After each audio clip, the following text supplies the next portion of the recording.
Good evening.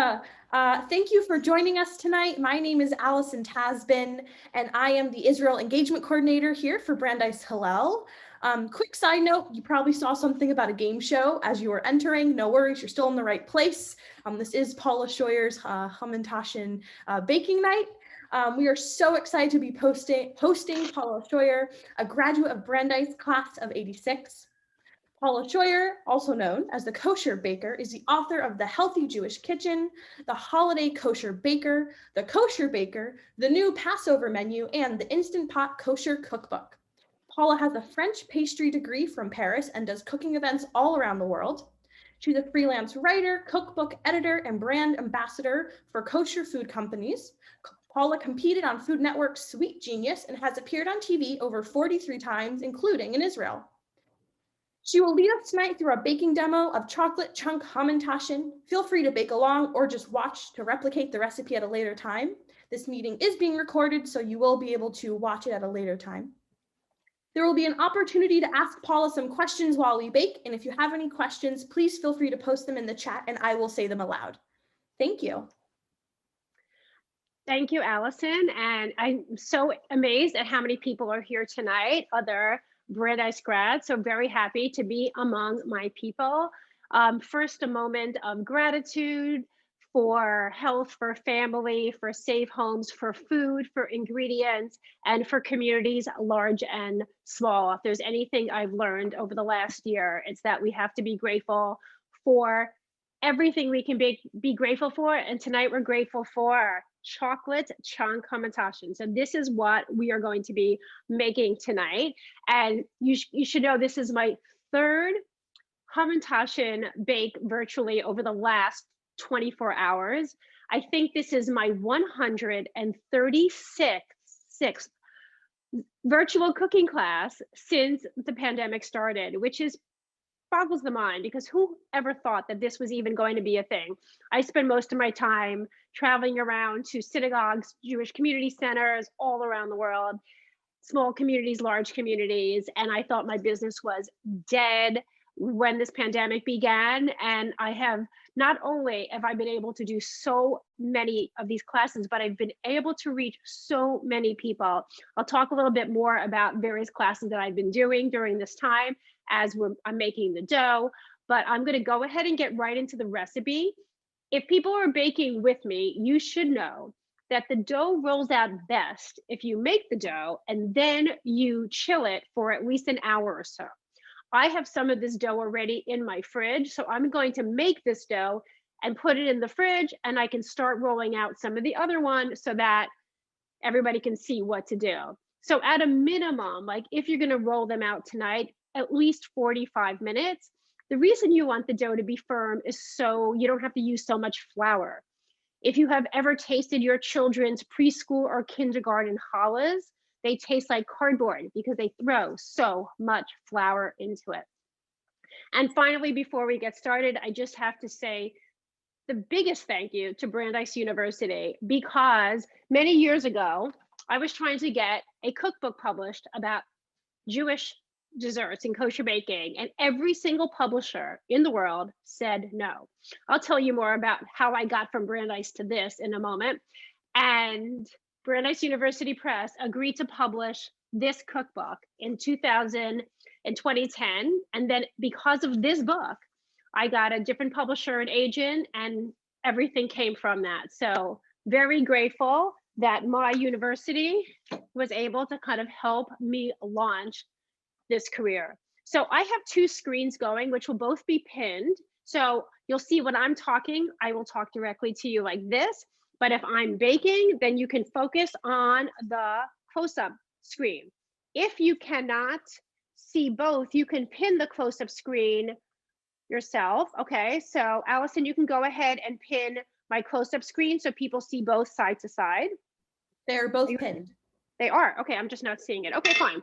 All right, let's get started. Now, you can easily make this recipe by hand with a whisk, a wooden spoon, super easy. I'm going to use my handy electric mixer just to make it a little bit easier. So what we're going to start with is we're going to start with eggs. Okay, this is really important. All baking recipes are calibrated for large eggs, not extra large, not jumbo. Okay, so make sure when you're baking, you're using large eggs. There's enough variation between large eggs. So if you have extra large eggs, your dough is just going to be too soft. Now, most people like to break their eggs by banging them on the side of their mixing bowl or another bowl. When you do that, there's always a risk that a small amount of shell will get in it. So the best way I have learned to break my eggs is I hit it on the counter till I have like a little kind of broken area or depression, stick my thumbs in, very quickly open it up.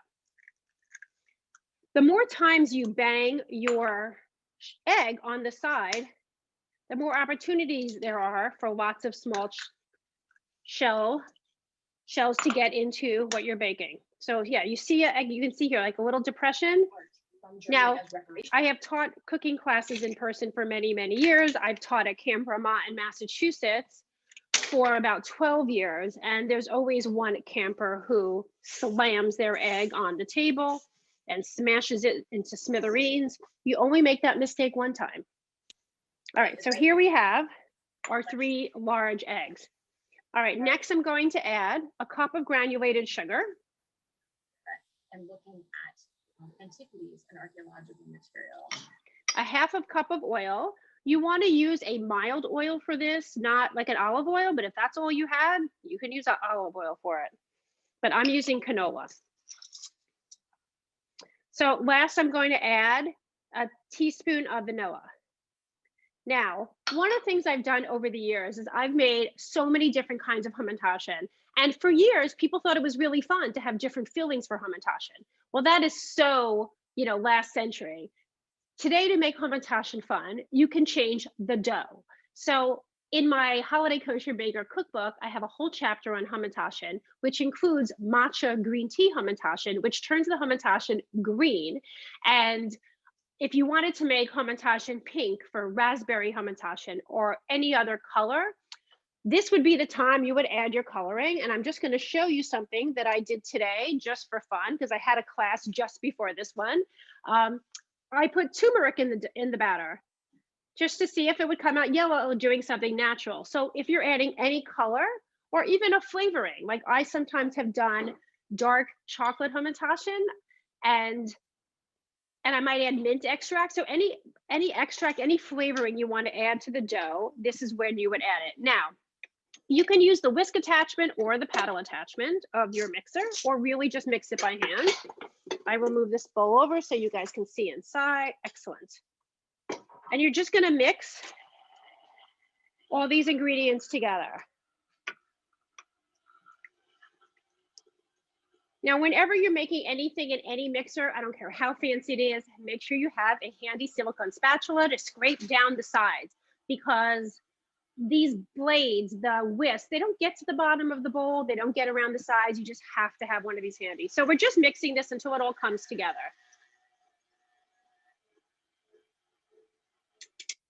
Hamantaschen dough is super easy because it's a 1 bowl dough. The Kosher Baker cookbook was organized into 3 sections, like 1-step recipes, 2-step recipes, and 3-step recipes, because I think the first thing you think about when you want to bake is how much time you have.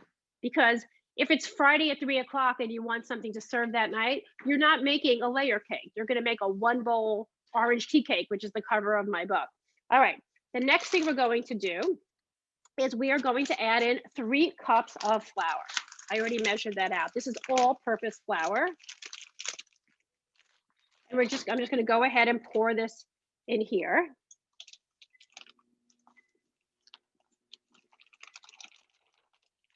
And this is baking and it's science. So like when you're measuring, like really take the time to measure properly. Scoop, shake your measuring cup and level.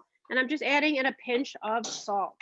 Now, there are people out there who are wondering, why isn't there any baking powder in this recipe?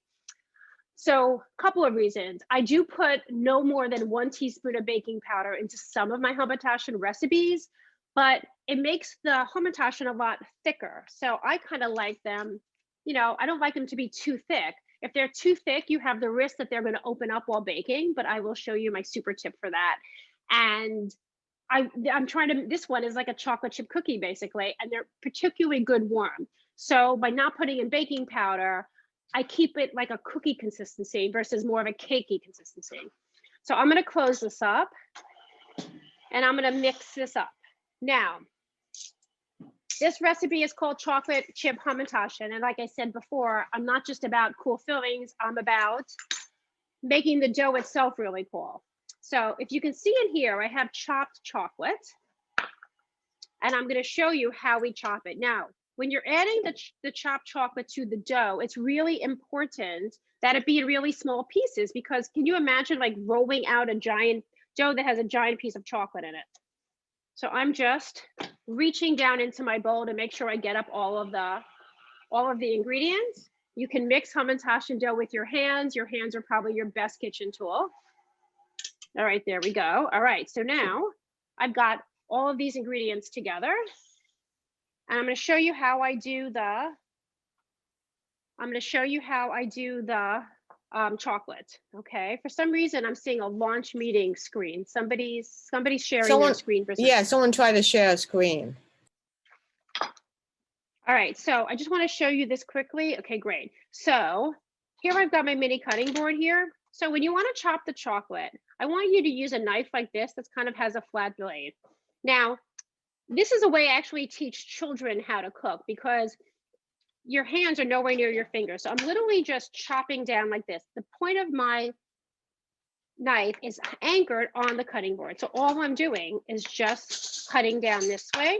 This is how I chop garlic. This is how I chop fresh herbs. So you're gonna just keep moving it together and chopping. You want the pieces to be like smaller, like a quarter an inch or smaller. So you're just gonna chop like this. Paula, we have two questions. Yes. One is, do you sift the flour? And the second one is, can you use a sugar substitute?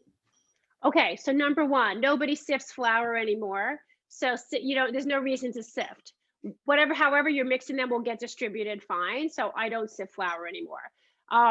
Sugar substitutes. I think I may have a sugar-free hamantaschen, or I tend to do more low sugar versus sugar-free. And I don't believe that any of the sugar substitutes are cup for cup, because I've tried that and it just doesn't work. So if I was going to use a sugar substitute in this recipe, like this is a little trickier, but I don't think I could just change the sugar. I'd probably have to change some other ingredients as well.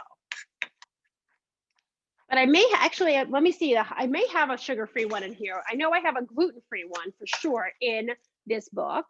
So I have a whole chapter on Purim recipes, and I did a low sugar one. So this is my view of the world, right? So here in this book, I have a hamantaschen that has 2 tablespoons of sugar. The American Diabetes Association has recipes on their website with a 1/4 cup of sugar. So I tend to go, even 1/3 they sometimes do. So I have a recipe in the book that has 2 tablespoons of sugar in it.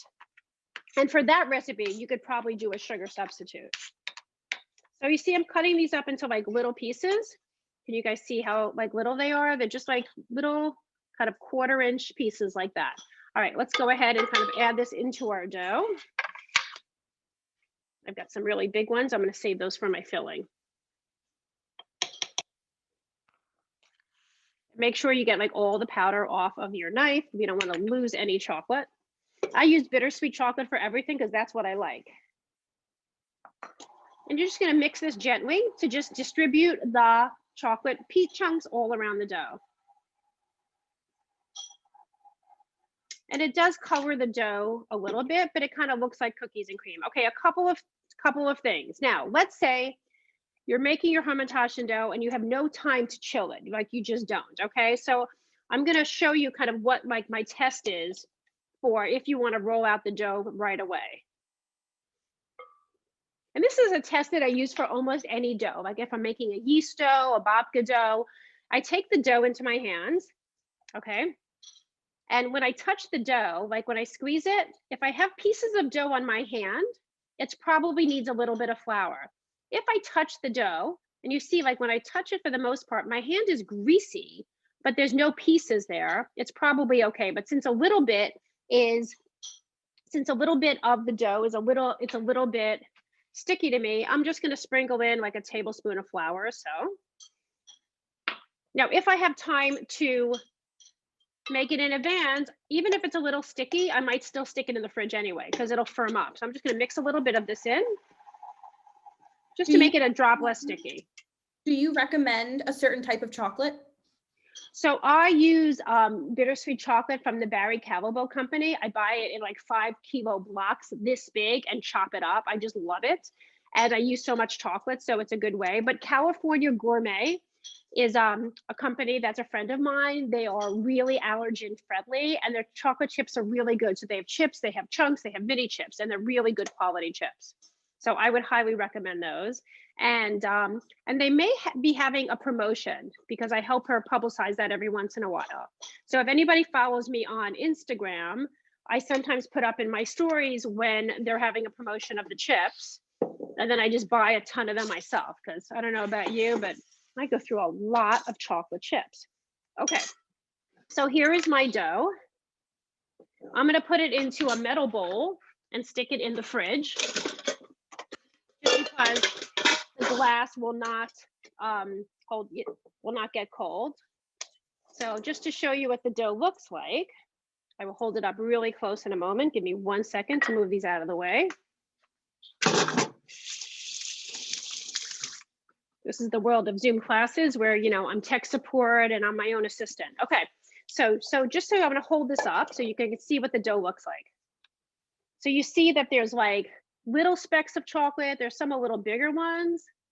Sometimes the powder kind of mushes into the dough, but don't worry about that. And you can just cover this with plastic and stick it in the fridge for, you know, however amount of time you can. I'm just gonna cover it up with my bag, and I'm gonna go ahead and put this in the refrigerator. This will chill for a little while. And give me a second. I'm just getting out some of my dough from yesterday, but I'm gonna roll out some of that as well. I have a little bit from yesterday, so hold on. So yesterday I made this dough, and I also made my matcha green tea dough, which is really good. Okay, I have a little bit of dough to start showing to you guys, but I think what I'll do is probably let what's in the fridge chill a little bit and end up using that. So give me a second. And the other thing I'm also going to explain to everybody is like ways to decorate your hamantaschen too, because it's not just about the dough or the filling anymore, because there's a lot of fun ways to decorate it. Okay, so just give me a second to clean up here. Okay, so people want to know, how did I start off at Brandeis Pre-Med and end up the kosher baker? So I will tell you about that. So basically, I'm gonna let the dough chill for about 10-15 minutes or so, and then I'll roll it out. I'm just gonna get out all of the things I need for rolling out my dough. So many years ago, I was class of '86. I went to my whole life, all I wanted was to be a doctor. So I went to Brandeis Pre-Med, not unlike lots of other people who start up Brandeis Pre-Med. And one day I had just a really bad day in the chemistry lab, because as many people on this Zoom know, at Brandeis, a lot of people show up pre-med, but they kind of weed out the people who aren't serious. So one day in chem lab, first semester freshman year, everything went wrong. I spilled nitric acid on my hands, they turned yellow. And then I got magnesium black spots. Then I spilled sulfuric acid on my tree-torn sneakers. See, people my age will remember tree-torn sneakers. And my foot was fine, but there was a hole in my shoe. And I decided that was a sign from God that I was destined for something else. Now, I love to cook and bake my entire life. And everybody has a food story. And their own food story basically comes from all of their food experiences in their lives. So it could be your mother or your grandmother's kitchen or an aunt, memories you have from celebrating different holidays, whether Thanksgiving or Passover or Rosh Hashanah throughout your life, memories from the first foods you served your children, or when you first got married, or when you hosted friends and living in the mod senior year. For people in my mod, one of our roommates made homemade tortellini one year, and we still joke with him about that. It took him all day long, and then we kicked him out of the kitchen after that. So everybody here has those food memories. Plus, if you've traveled at all, then you have memories of places you've been, foods you've tasted, foods you had for special occasions in your lives. So for me personally, my food story goes back to my grandmother's kitchen in Seagate, Brooklyn. And I would sit at the counter in her pink and yellow kitchen, 1970s, kid you not, and watch her measure cake ingredients with her hands. And I always loved to bake, but I never imagined that it was actually a career choice. So I went, so I grew up in Long Island, you know, in the 70s, and I felt like my career options were like doctor, lawyer, accountant, teacher, social worker, something like that. So I went, after pre-med did not work out, I did the next best thing. I decided to be a lawyer. So I graduated from Brandeis in '86, and I moved down to Washington, DC. I went to American University Law School, and I practiced law for 4 years in Washington, DC. I did environmental and insurance litigation, super sexy stuff. Then my husband's work for the US government sent us to Geneva, Switzerland. And he was the legal advisor for the US mission to the World Trade Organization. And it was wonderful working there. I had a job for a former Brandeis president, Morris Abram, hired me to work at UN Watch, which dealt with the treatment of Israel at the UN. And after my daughter Emily was born, Morris was a little less tolerant of me taking off time to be with my daughter. So I left that job and decided I'm going to cooking school in Paris. I had a friend living there that I could stay with. I brought my baby daughter Emily in tow, and I went to the Ritz Escoffier, which was way more fun than law school. But I wasn't even planning a career. I just went for fun. And my daughter ended up in the 95th percentile for weight at that age, because every morning I would wheel her around Paris and we would taste all the pastries. And then every evening I would come home from cooking school with like massive piles of cake boxes. So I came back to Geneva where I was living. People asked me to bake for them. They paid me. I ended up with a catering business, came back to the US, taught cooking classes in this kitchen, edited somebody else's cookbooks, and decided I want to write my own cookbook. And then Brandeis came in and saved the day, and my first book came out. So about 30 something years from when I used to sit in my grandmother's kitchen, I was doing cooking demos like this, but obviously in person. And my name gets passed around and I get recommended to do events. So one day a woman emails me from Brooklyn asking me if I would do a cooking class in her rabbi's house. So I read the email, I smile, I call her up, and I say to her, am I doing this cooking demo at 3844 Lime Avenue in Brooklyn? And she says to me, how do you know the address of my rabbi's house? And I tell her that that was my grandparents' former house. So I did a cooking demo in the same kitchen where my grandmother, baked and taught me how to bake. My mother, my daughter, my aunt, my father were all there. And I thought I would be, overwhelmed because grandma was gone. She lived to age 98 on a steady diet of sponge cake and Sanka. And when I stood up in that kitchen, which had been redecorated, I felt completely at peace because I had the kosher baker in my hands, finally. And I knew like that's what I was meant to be doing.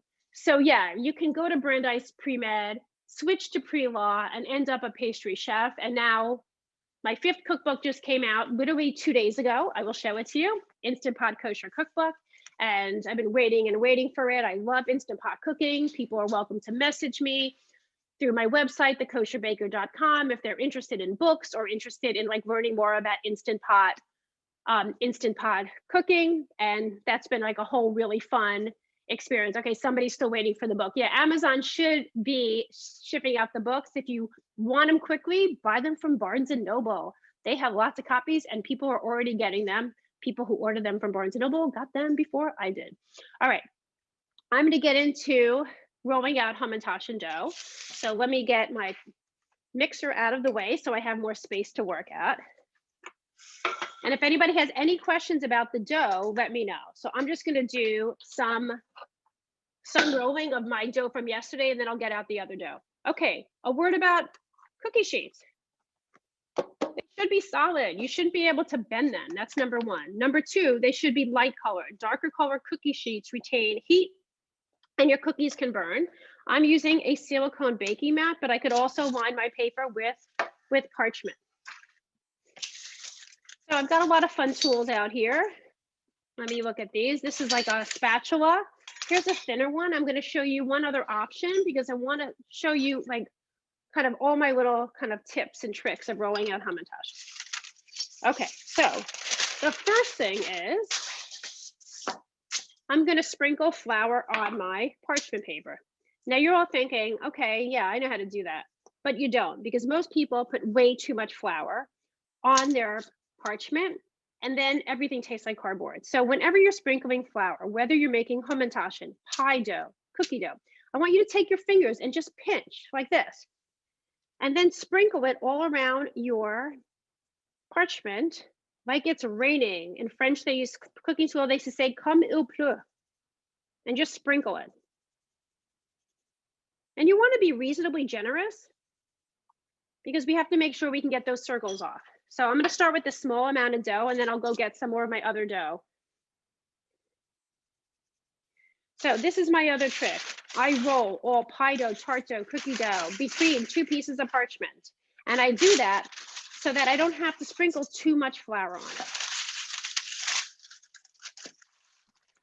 We have a question. Is this the same recipe that is in your Holiday Kosher Baker Cookbook? Yes, yes, it is. I have a whole chapter called my rainbow of hamantaschen with all different color hamantaschens. The gluten-free is there, the low sugar one is there as well. So yes, that is where it's from. My last book before the Instant Pot book is The Healthy Jewish Kitchen. And that book has a pumpkin hamantaschen in it because I really want it to be as natural as possible. Now, whenever you're rolling it out, every once in a while, I want you to take some more flour and just sprinkle it on top like it's raining. Now you don't need to make it too thin. And what's nice about rolling on the parchment is like you can keep turning it in different directions. Now, whenever you're rolling out any dough like this, resist the urge to roll over the edge, because you know what happens if you keep rolling it all the way out, you end up with really thin pieces on the outside and then the middle is really thick. So every once in a while, I'm just going to open this up. And you'll see this dough, the one that's chilled, I'm going to roll out some of the other one in a minute too. And I'll give you like two different options for filling these ones.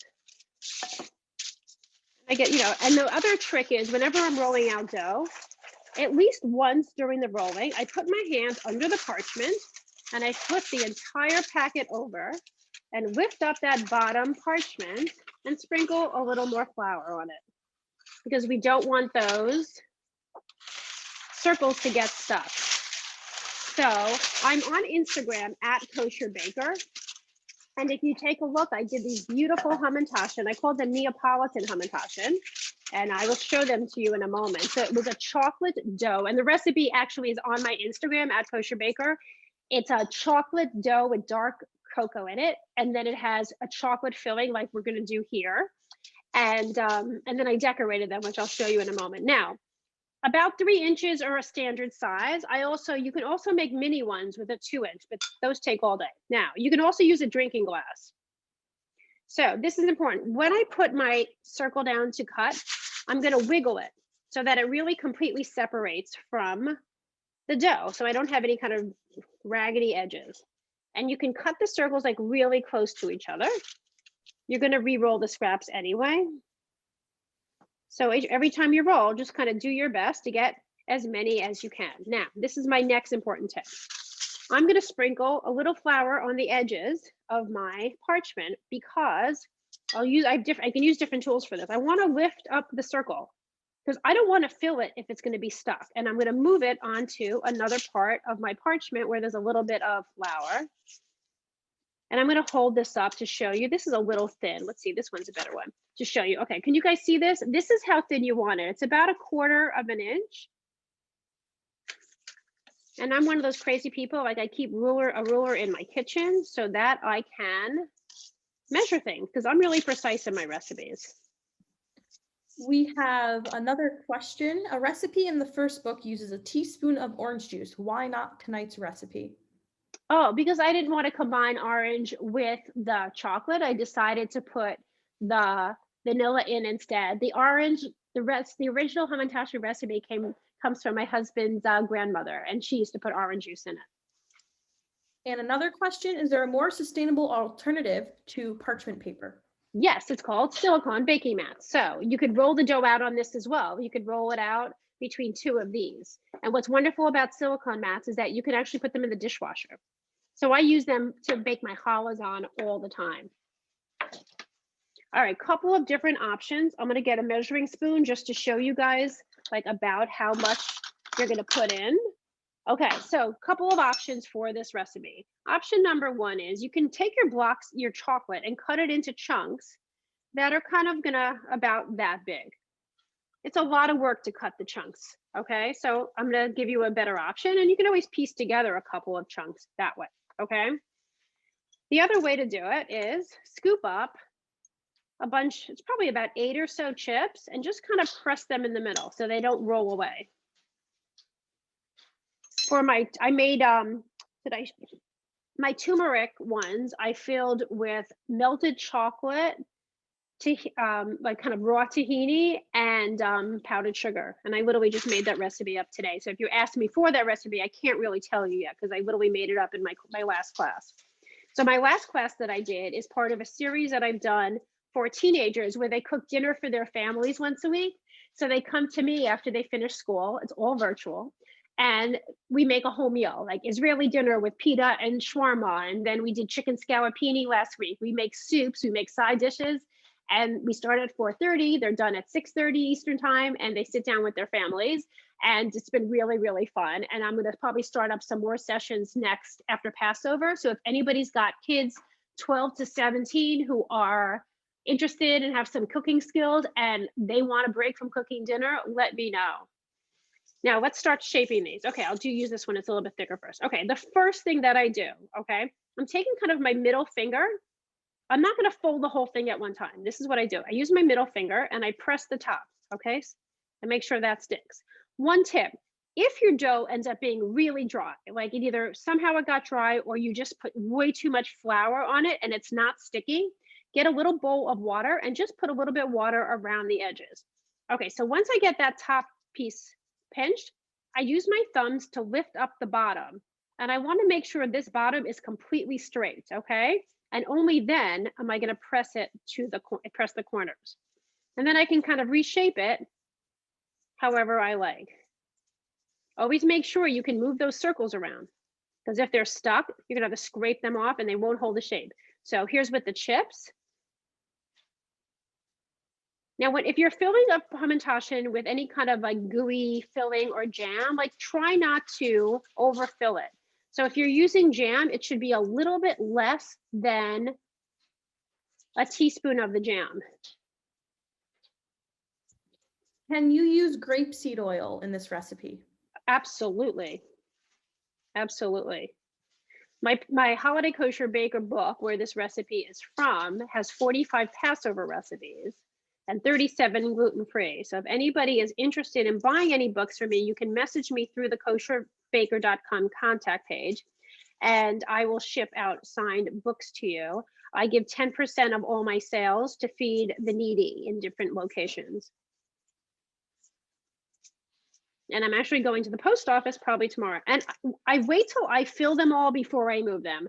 Whatever you're doing in the kitchen, like any kind of cutting something, like today I was making pecan sticky buns with my students as well as the hamantaschen, and the kids were slicing the buns and putting them right into the muffin tins. My feeling is do all of this and then move them, okay? And then you're gonna put them on your cookie sheet. Now, these don't have baking powder in them, so they're not going to really grow very much. So they can, you can have a little bit, you don't have to have that much space between them. When you roll out the scraps, you're probably not going to need so much flour. And you want to roll it out almost like a little bit thicker than the first batch, because it's just going to get increasingly drier if you keep adding. Oh, if I can't get another one out of that. And just, this is a fun spatula that I can use to lift it as well. But you guys get the idea to make sure that your circle isn't sticking. And I want to show you guys something really fun. Okay, let's see if anybody knows what these are. Let's see if anybody wants to guess. I'm going to show you what I did with them in a second. Anybody know?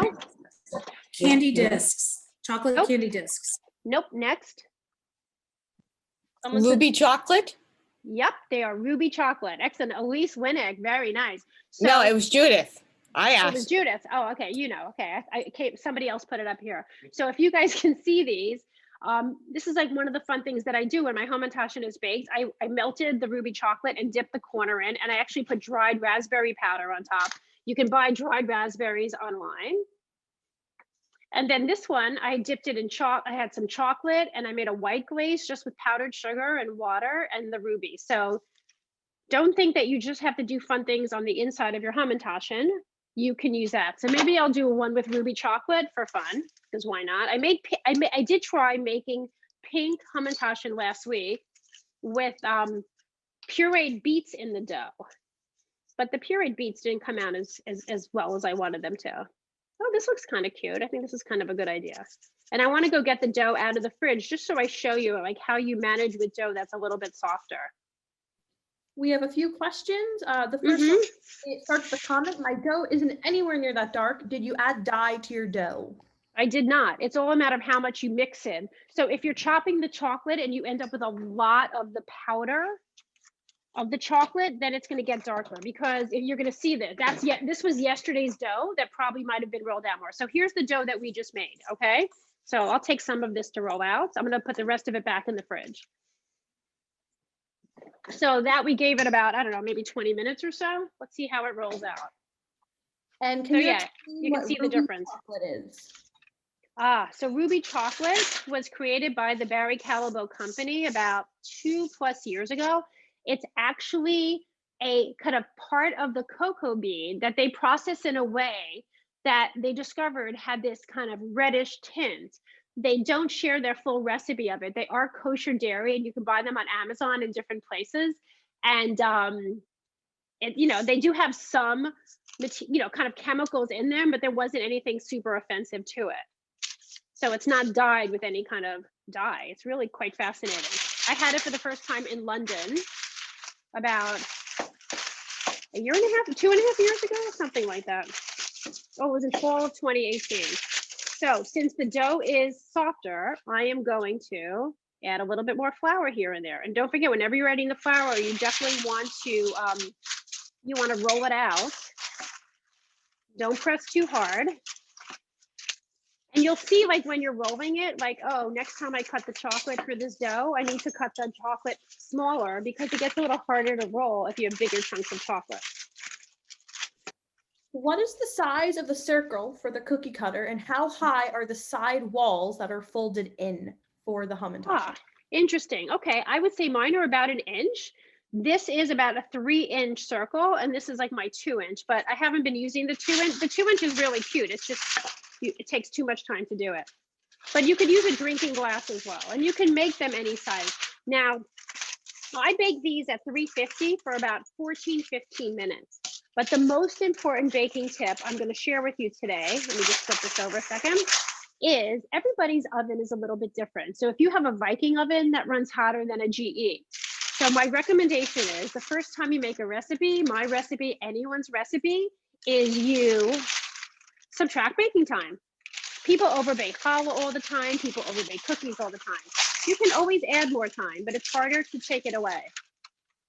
Especially on a hamantaschen. Like, overbaking hamantaschen, there's nothing to do. If you overbake a chocolate chip cookie and you have some burnt edges, you can take a vegetable peeler and scrape off the burnt part.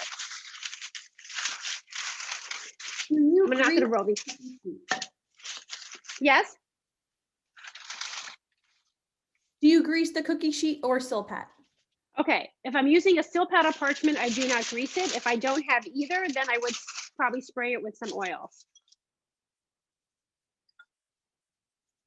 All right, so we're back to cutting our circles again, and really cut them really close to each other. So it's just less work this way. And I like to roll out my dough in, like this in batches, and not let it all sit out. so that it doesn't get too soft. Now, let's say you're halfway through rolling your dough and the dough is really sticking to the parchment no matter how much flour you put on. Just stop what you're doing. Take the parchment, the dough, and the parchment, that whole sandwich, slide it on a cookie sheet and stick it in the freezer for 10 minutes. And you can do that with anything, like if you're doing a pie dough or a tart dough. I did a bunch of, yeah. Sorry, going back to the ruby chocolate, does it have the same taste as regular chocolate? It tastes florally to me. So it's like it tastes like, it doesn't taste like white chocolate. It tastes like, I don't know, it just has this floral taste to me, like I'm eating something from a flower. So it's a very pleasant taste. It really is nice. I made chocolate babka with ruby chocolate a couple of about 2 months ago. I posted the pictures, but I didn't have a chance to retest the recipe. So I have to do that at some point. It was so pretty. And then I sprinkled the dried raspberries on top, which was really, really nice. And I'm a big, yeah. testing a recipe, how many times do you try a recipe before you put it in your cookbook? Okay. So every recipe in my book, I've tested personally at least 4 or 5 times. Sometimes it takes 10 tries to get the recipe right. But after I have tested it as well as I can, I send it out to my recipe testers. So I have recipe testers all over the United States, in California, New Jersey, Florida. I have recipe testers in Israel, in London, different flour, different water, to make sure that the recipes work. So for my Instant Pot book, I ended up using my entire synagogue community. And it was really funny when we have synagogue services on Saturday mornings, people would just be cornering me, telling me what they made for dinner the night before. But they were such a rabid Instant Pot using group, I figured those were my people. But I'm always looking for other recipe testers. I haven't started another book yet. I was asked to write a kosher air fryer cookbook. But then I decided that I didn't really want to spend 8 months of my life just using the air fryer. And although I like the air fryer, it doesn't make enough food for your normal size family. So I have 4 children between the ages of 21 and 26. And a batch of anything in the air fryer, French fries, Brussels sprout schnitzel, feeds like 4 to 5 people. So if I have to do it twice, I might as well just stick it all in the oven. So that's kind of my view. I know if there are militant air fryer people out there, I understand where you're coming from, but I just feel like it's a novelty for a kosher home. It's not a workhorse. Like an Instant Pot, I make my chicken soup in it. I make so many wonderful stews and cholent and wonderful recipes in it that are like just classic Jewish recipes, so much faster. Think about like split pea soup and lentil soup and chicken soup. It just cooks so much faster. If you could repeat how long to bake the hamantaschen in the oven? Absolutely. So the recipe says 14 to 16 minutes. So I would everybody should time them for 13 or 14 minutes and then take a look at them. Now, when you're making hamantaschen, I'm just going to show you one so you'll see what I mean. Here's just a classic vanilla hamantaschen, okay? There's no color on the top of it, none. This is my vanilla bean hamantaschen, but there's light color on the bottom. Okay, so if you pick one up off the tray and look at it and you see color, just take it out. Even if when you touch it, it still feels a little soft, because cookies will continue like steak, like it continues, and even chicken, like it continues to like sort of cook when it's out of the oven. So take it out before they're done, and unless you want them really, really crunchy. But I like my hamantaschen to have a little bit of softness to them.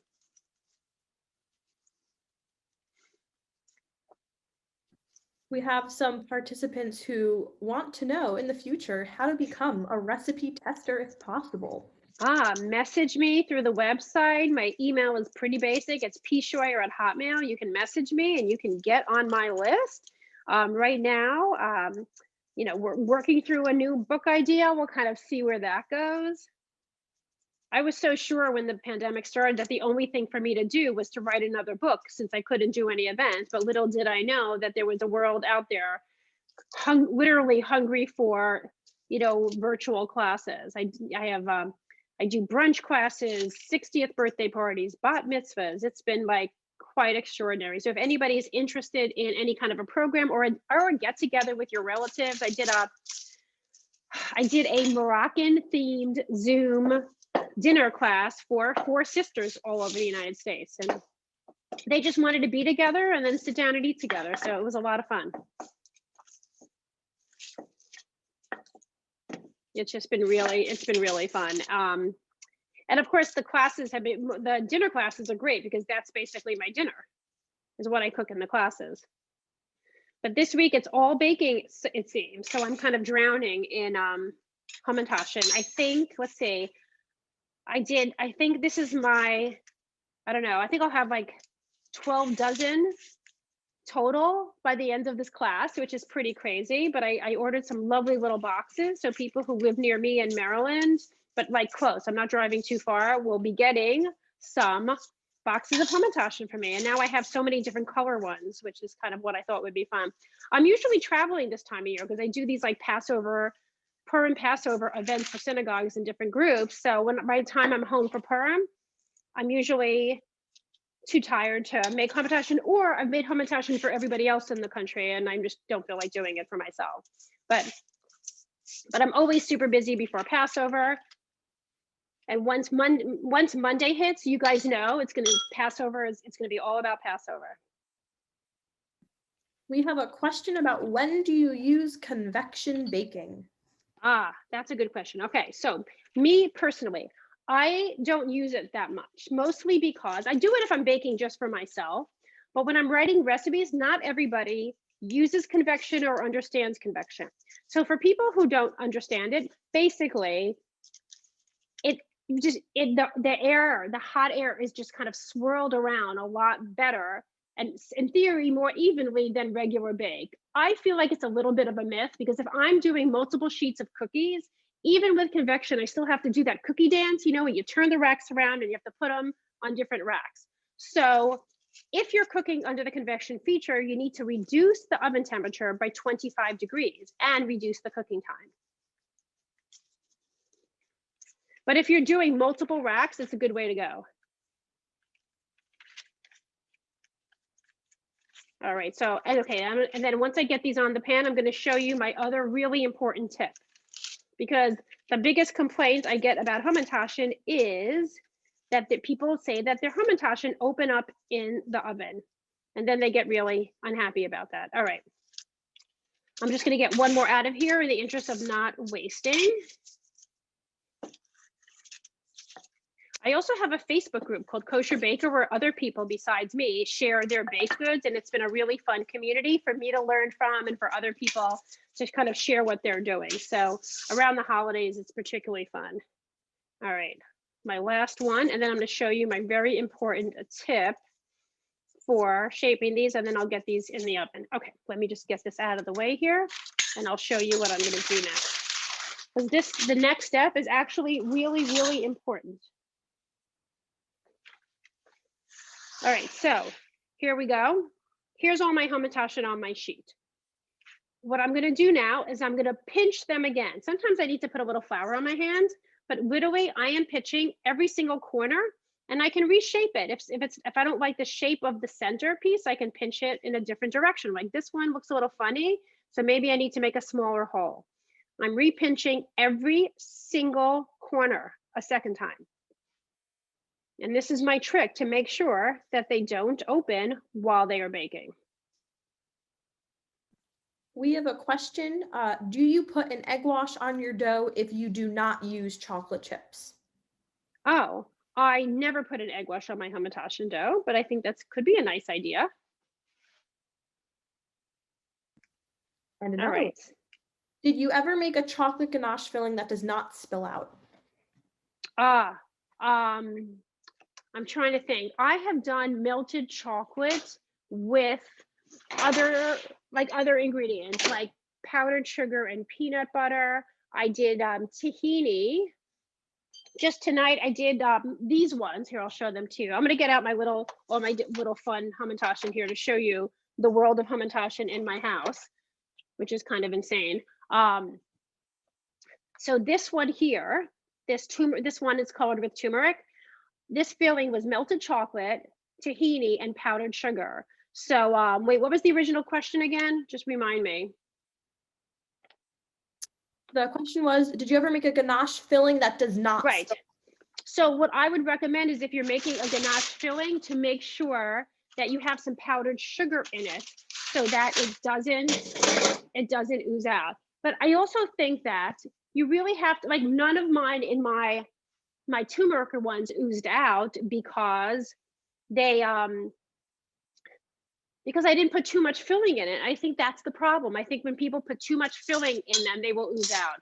So make sure, like I know that a bunch of my students this afternoon, they were all insistent on putting Nutella in their Hamantaschen, but Nutella has a nice thickness to it. My personal favorite Hamantaschen filling in the universe is caramel.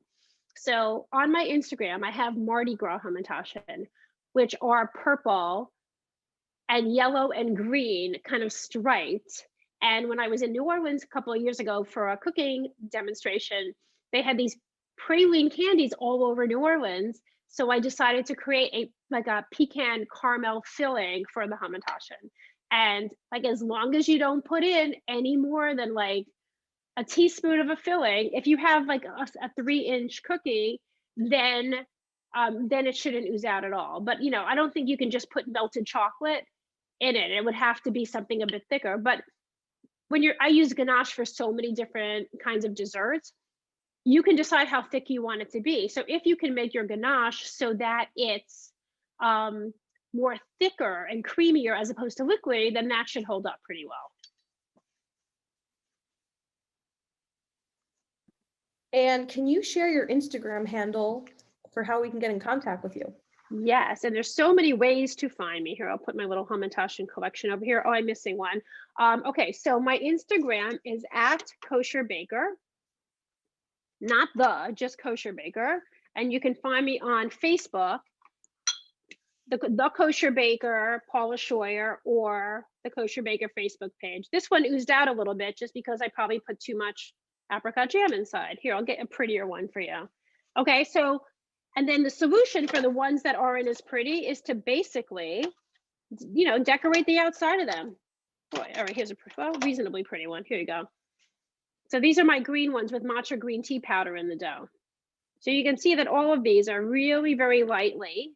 And this was one I just dipped in chocolate. So this is basically what's going on in my house this week. And now I get to add more of the chocolate ones to the mix. Now these chocolate ones, I like to eat them warm. So I would recommend eating them when they come out of the oven. And if not, you can warm them up in the microwave. My sons, I have twin boys who are 21 who are in college right now, and I have a son who's 24 who lives in Colorado. They like everything warm. They warm up babka, they warm up rugelach. They really like it much better. And they want everything to be gooey. So you can just warm them up so that the inside is nice and it's nice and gooey for you. Can you repeat the oven temperature you recommend? Yes, for these cookies, 350. I bake most of my cookies at 350. Black and white cookies I do at 325. Black and white cookies and babka have been my two most popular Zooms, although Hamantaschen is starting to compete. I've been making black and white cookies almost nonstop. I had 2 black and white cookie bakes this weekend, which was a lot of fun.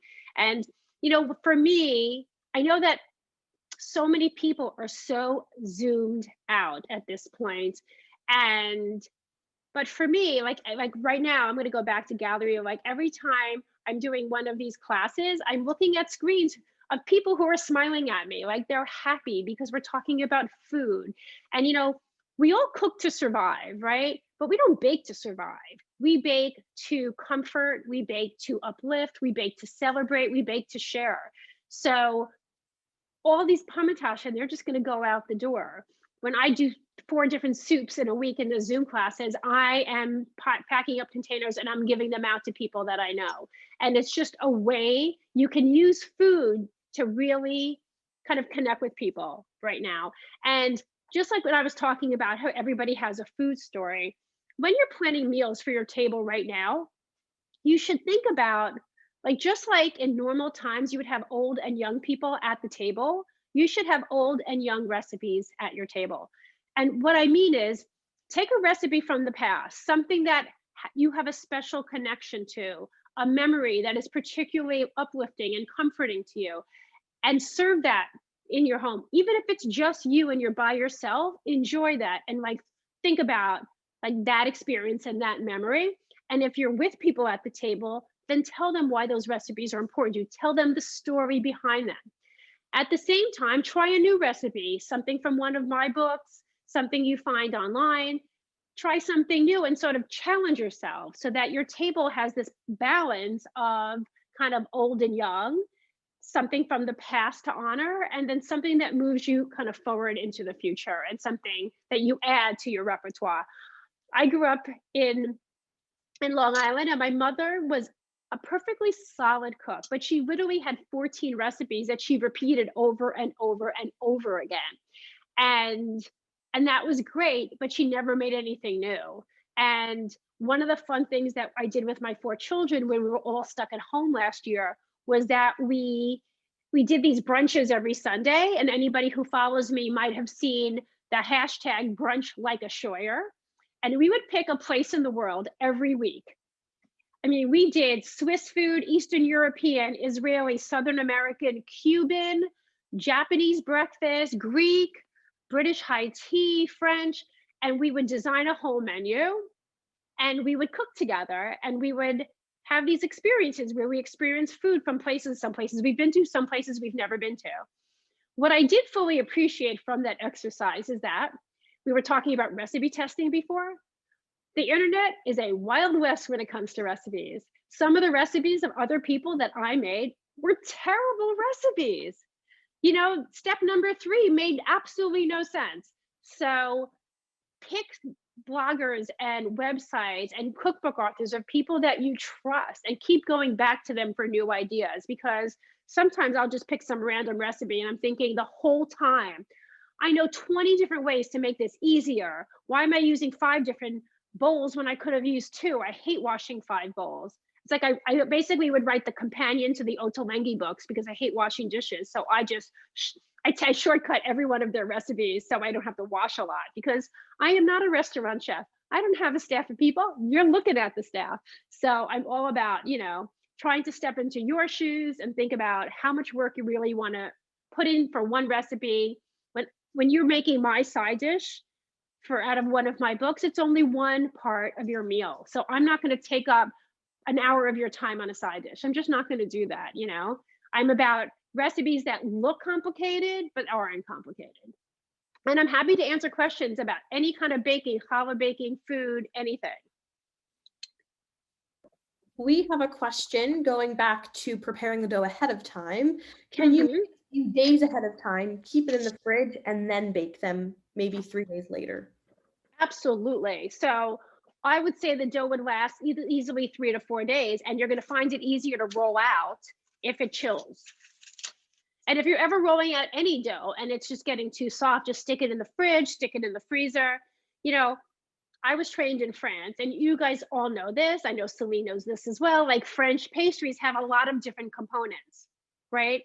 But what French pastry taught me was that you don't have to make them all at the same time. So let's say you want to make your hamantaschen dough on Monday and roll it out on Thursday, fine. Maybe on Tuesday, you decide you're going to cook the caramel that you're going to put inside the hamantaschen, and that can sit in the fridge for another day or 2. It's just breaking up the work, you know. French tarts are like, there's a dough and there's I might do the tart dough on a Monday and the pastry cream on Wednesday and put it all together on Thursday. Each step only takes 10 minutes. You know, we want our food and our meals to look like we were in the kitchen all day, but we don't want to be in the kitchen all day. And even though we all have way more time than we can fill these days, it doesn't mean we want to fuss anymore. We just don't want to fuss. We don't have the patience for it. So, you know, we don't want our basic recipes that we're feeding our family to be all that complicated. We have another question. When you drizzle chocolate on the hamantaschen, is it just melted chocolate, or is it chocolate with a dash of oil? Ah, that's a good question. Okay, so I'm going to actually show you right now. Okay, so since I did my black and white cookie classes this weekend, I have kind of leftover chocolate. So I'm gonna heat it up, but I will explain to you what it is. So I'm a big fan of mixing my melted chocolate with sugar syrup. It helps stabilize it. It makes it a little bit shinier, okay? But you don't necessarily have to do that. You could just melt chocolate. I'm just gonna see how this, whoops, there we go, that's good. I'm gonna mix this up and I'm gonna show you some ways we can drizzle it. And you can do the same thing with powdered sugar and some hot water and lemon and some lemon juice or vanilla to give it some flavor. But I really like using the sugar syrup for it. But so just to give you an idea, so here I have my kind of bowl. And this is like the easiest thing you can do. You can literally take your Hamantaschen. Let me make sure you can see this okay. And I can just dip in a corner like this. And in 2 seconds, I've now taken something so simple and I've made it fancier. Now, if you wanted to, I'll show you how I do this. This is kind of fun, hold on. So here I have a dried raspberry and you can buy these online. I crush it in my hands to a powder and I can sprinkle that on top of my chocolate. So now look at the colors I have here. Can you see that, guys? I can hold it up here as well. So it's just like super, I took just like yellow Hamantaschen and now I made it fancier. The other thing you can do is, I have something else ready here to show you, is let's say, you like nuts, right? So now I can take, this one has raspberry and I can dip this in here. And the other thing I could do if I wanted to, is I can take something and instead of just dipping it, well, I gotta get it more liquidy, I think, is I could make like lines on it. Here we go. And this is just a really fun way to just kind of take them up to another level. There we go. Now, so another option is I have a bunch of crushed pecans here. And I can take some of my nuts and I can sprinkle nuts on top. And then you just put it on some parchment paper so that it dries. Because it'll dry, because all these chocolates did dry over time. And then you'll see, you'll have like a nice little decoration on them. Boy, the yellow ones dipped in chocolate are particularly cute. All right, mine are coming out in 2 minutes. I'm gonna go check them. Oh, it's 1 more minute. I'm gonna go check them so that I can show you. Oh, I think these are done. We have a question. Is sugar syrup the same as simple syrup for mixed drinks? Exactly. And so once you make up a batch of sugar syrup to use for any recipe, then you can make cocktails out of it. Okay, so if you're looking at the tops of these, okay, you're really not seeing, maybe every once in a while there's a little bit of color on top, but when I touch can you guys see this? When I touch the top of this, it's still kind of soft. But when I turn one over, a little hot, I have color and that's all I need. And then I highly recommend, let me get a cooling rack, taking them off the pan. Don't let them sit for too long. Hold on. It's easier to slide off parchment than it is to slide off a silicone mat, but you can just do it carefully. Oh, maybe not. It's a little hot. Okay, give me a second and I will do this. As you are doing that, we have the infamous sourdough question from COVID. Question is, I perfected my sourdough, but can't get flashing before baking to work. Have you tried various tools? Oh, they have tried various tools with no luck. Do you have any suggestions? Okay, so the slashing, I know I have been working on that as well, because if you're on Instagram, you get really jealous because everybody has these really cool designs. Okay, so the one thing I learned is, to try, and I get lazy about this, because what do I have to use if taking new razor blades. So I use just classic razor blades I buy from the store. The important thing is getting it on an angle.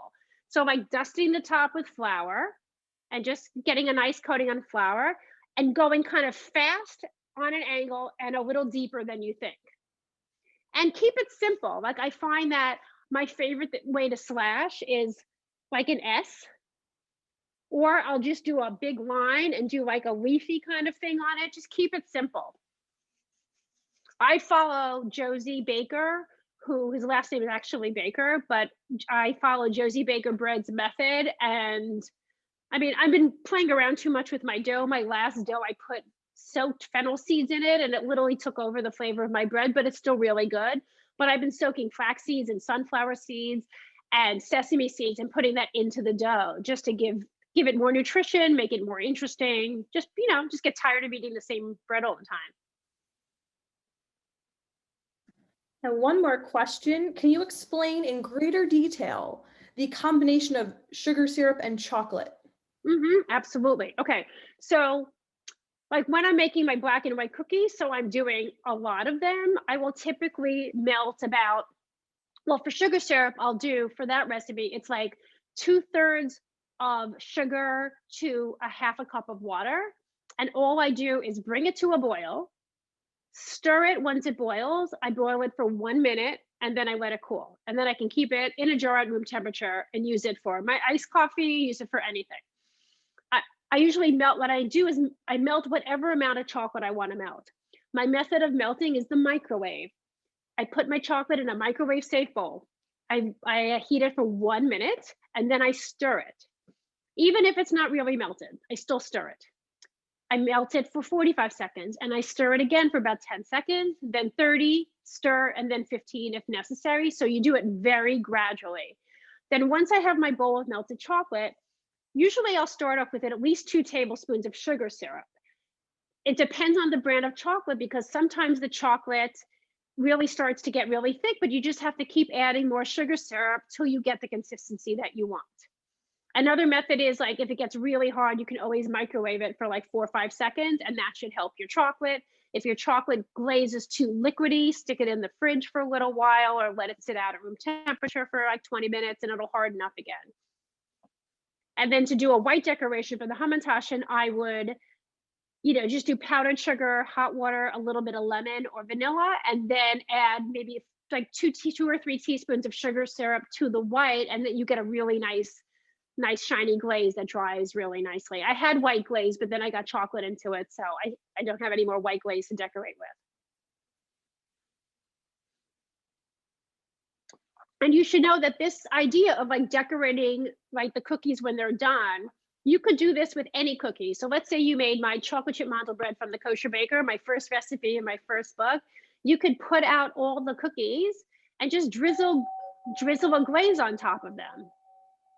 Like if you wanted, you could also take like a biscotti and dip one corner in pink chocolate, regular and dark chocolate, or a white glaze, just to like make them look a little fancier. I do have a recipe on my website called chocolate Cabernet mandel bread. I put Cabernet Sauvignon wine in the cookie and I make a pink glaze out of powdered sugar and wine and I drizzle that on the cookies. And they're definitely cookies for grown-ups, but they're really tasty. All right, I think we have time for maybe 1 or 2 more questions. And one of them is, do you ever use Peter's Burgundy for your chocolate? Is that a brand of chocolate? Shelly, is that a brand of chocolate? You can unmute yourself. Yes, it is a brand of chocolate. I've never heard of it. So the chocolate I used to use for like when I needed a block of chocolate to melt was a company called Alpros, which is a Swiss chocolate that is kosher. I used to buy it in bulk because it was so expensive in the stores until I started buying the Barry Callebaut blocks of 5 kilo, which is like, 11 pounds of chocolate. And I just hack into it and weigh it, but the quality is just so good. And then I use California Gourmet chips, which you can just order directly from them. I encourage everybody who does a lot of baking to stock up on chocolate and chocolate chips between like October and May, because many chocolate companies won't ship to you after May because they're so worried about your chocolate melting. So chocolate chips hold up for a long time. So it's a good thing to stock up on. Although soon I'll have to be thinking of, like the Passover baking as well. And I always have, I usually have on my website for every Jewish holiday, like a recipe index, which is like a list of all my recipes for those holidays that are on my site or on other people's websites. They could be the Washington Post or different places with links so you can get those recipes. So I have lots of hamantaschen recipes there, and I have an index list for Hanukkah. I'll do it for Shavuot with cheesecake. So you can always chat back on the website.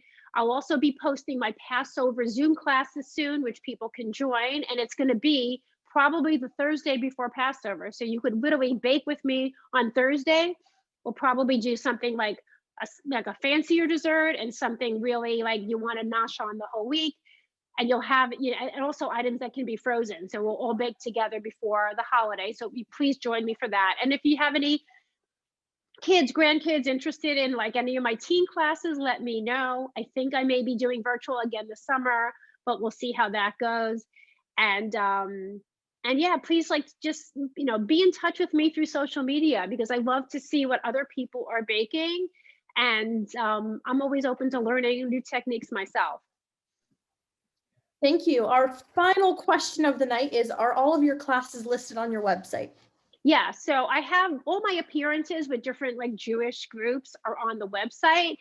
I have, when I do schedule my own classes, so I'll probably put up the Passover classes tomorrow. Although I know that nobody's thinking Passover until Monday. It's the official beginning of Passover food season. So I will be posting that. That'll be on the classes page of the website. It's been, I feel very blessed. I feel like Brandeis kind of put me on the right path here by publishing my first book. And I just feel so grateful, 11 years later, 5 cookbooks down, and, classes all over the world, that I feel really, really blessed that I get to meet other bakers and spend time with people who love to do what I do. I like to cook too. But I always joke that I wrote this cookbook, The Healthy Jewish Kitchen, because this is how you're supposed to eat so that there is always room for dessert. Thank you for sharing that. All right, everyone. Well, first of all, thank you so much, Paul. This was fantastic. The comments just keep pouring in of thank you, thank you. This was so much fun, and I hope everyone enjoyed their freshly baked hamantaschen. We have 2 fantastic events coming up that I'd like to mention: a conversation with Rabbi Albert Axelrod this Sunday, and a celebration of 73 years of Jewish life at Brandeis next Sunday. And you can find all of that information to register in the chat. Thank you, and happy Purim, everyone. Happy Purim. Message me if anybody needs books for Passover. Take care.